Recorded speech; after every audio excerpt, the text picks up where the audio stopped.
Jakobus 4 vers 2 sê, julle wil dinge hê wat julle nie het nie en pleeg dan moord om dit te kry. Julle is jaloers oor wat ander het en as julle dit nie in die hande kan kry nie, veg en beklei julle om dit by hulle te vat. En eintlik is die rede hoekom julle nie het wat julle wil hê nie, die feit dat julle God nie daarvoor vra nie. Jy weet dat God in 'n oomblik meer vir jou kan doen as wat jy vir jouself in 10 leeftye kan doen. Maar wat as hy op jou wag om aan die proses deel te neem? Jy weet dalk presies wat jy wil hê God in jou lewe moet bereik en glo dat hy die mag het om dit te doen. Die probleem is nie dat die voorsiening nie gemaak is nie. Die probleem is dat jy nie na die voorsiening gryp en doen wat God jou vra om te doen nie. God sal nie gebed beantwoord voordat jy bid nie. God sal nie vir jou die vensters van die hemel oopmaak en vir jou sulke seën uitstort dat daar nie genoeg plek sal wees om dit te ontvang nie totdat jy gee.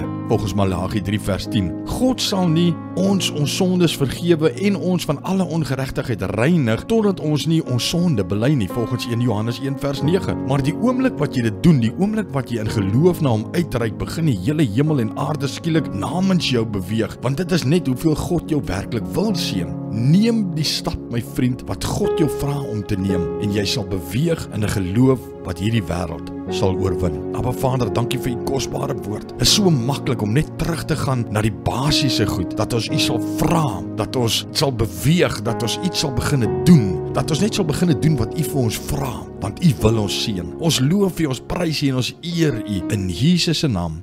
Amen.